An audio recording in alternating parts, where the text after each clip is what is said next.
Hey everybody, Dana Stover here with the magic of somatic money, and it has been a while since I have done a concept video for somatic money, and I have upturned or turned over a few key nuggets of the somatic money picture that I think could make a huge difference in, if you understand these, how you function with your money. And so I'm revisiting some of the foundational pieces of somatic money, and we're going to walk through them again together. So what we're going to begin with is this idea, like when I really got involved with somatic money and I was doing sessions and tracking the data and beginning to put it all together, it really began to come to light that there was like, oh, there is a masculine aspect to money and a feminine aspect to money. And what I mean by that is that the masculine aspect of money energetically is about structure, thinking, logic, analytics, the building of the vessel, the building of the vessel. And masculine money is also about like the cash and the numbers and the bookkeeping and the credit cards and the bank statements. So it's this whole thing about physicality.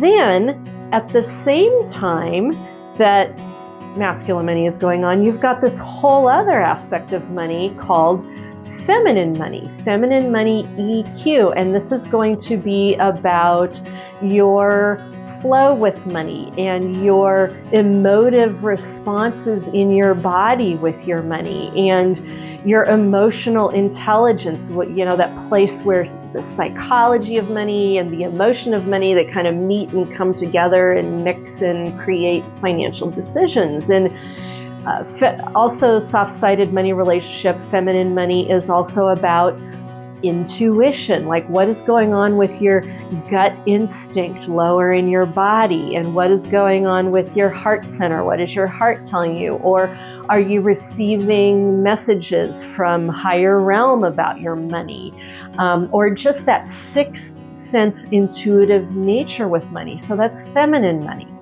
So now what I want to bring up here is which one is focused on in our culture? Masculine money.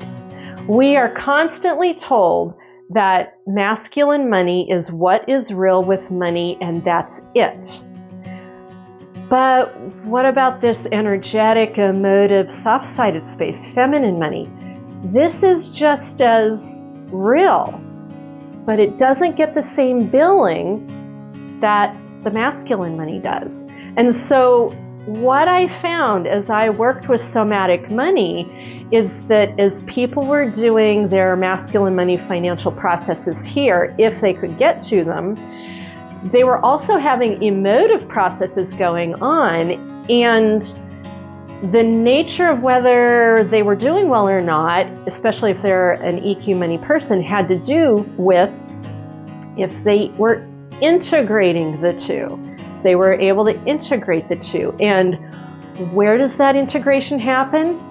The integration happens through the body, through the somatics. And so what I found is that when I was able to get people to do a presence practice, the slow down, ground, breathe, center, get present in your body with your money, then these two things of masculine money and feminine money were able to integrate, and this is what creates a resilient financial container, especially if you're a soft-sided EQ money person. And let me just speak to that for just a moment. Elaine Ahrens wrote a book quite some time ago called The Highly Sensitive Person, and in her work she was able to diagram out our entire population. There's a certain number of people that are very logical, and there are a certain number of people that are highly sensitive, and then there's a bulk of people in the middle.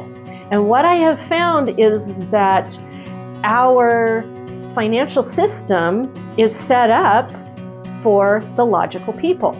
And the financial system is not necessarily set up for the sensitive, empathic, EQ people. And then the chunk of people that are in the middle are a mix of these two.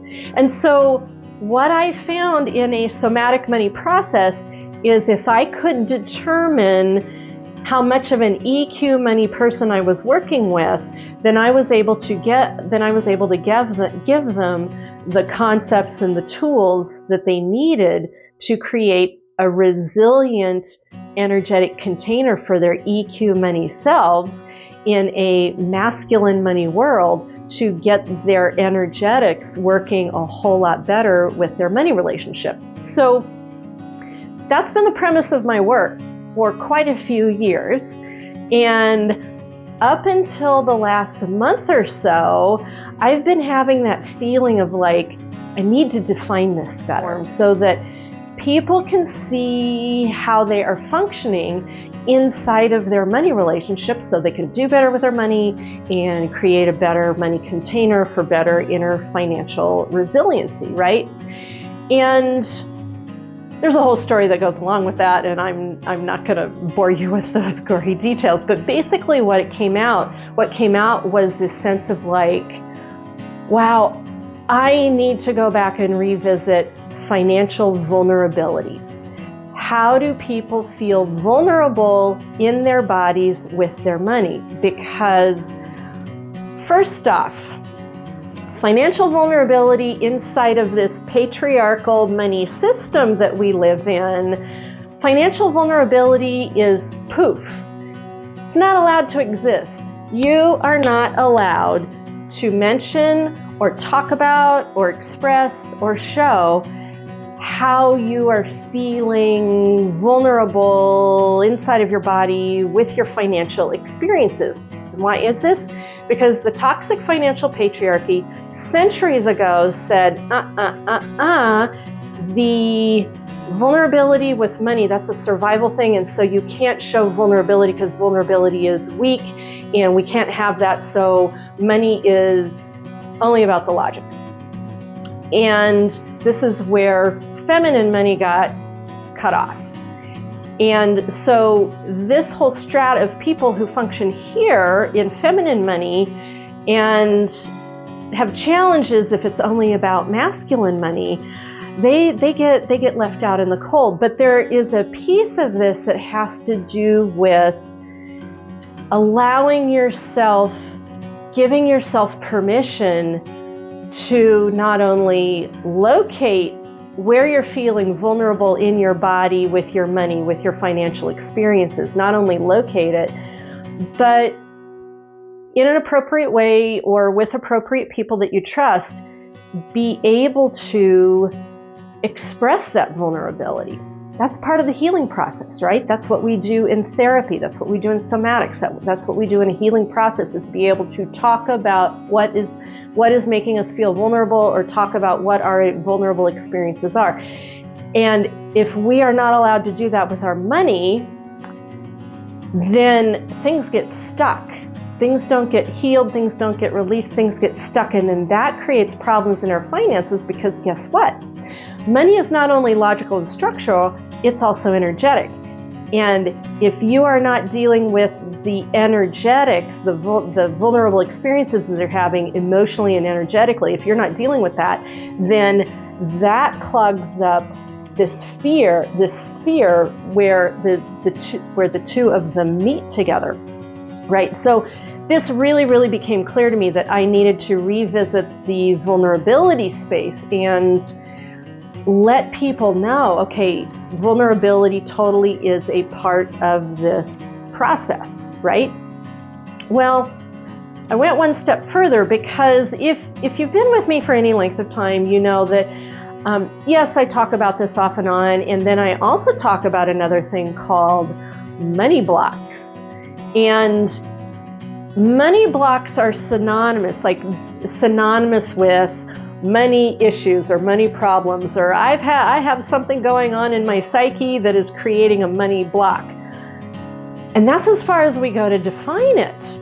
And a lot of times just getting to that point where you can identify and say you've got a money block, that's a big deal. Well, what I want to show you today, this is where I wanted to land with this whole thing today and show you, is that money blocks are a byproduct of unexpressed vulnerability with money.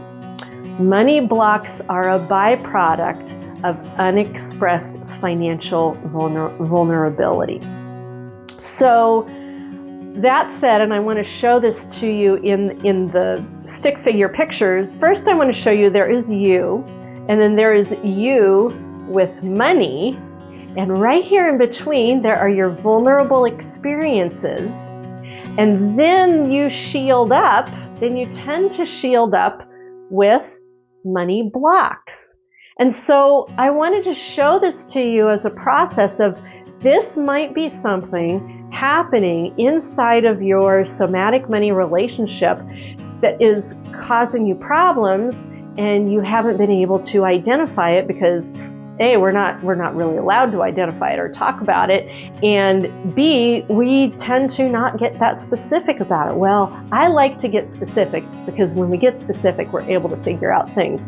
So I just want you to take a look at this again. There's you, there's the money, there's the feelings or the emotive of vulnerable experiences that you're having about money, and then there's the shield that you're creating in between that might be gumming up the financial wheel for you. So I just want to leave that with you.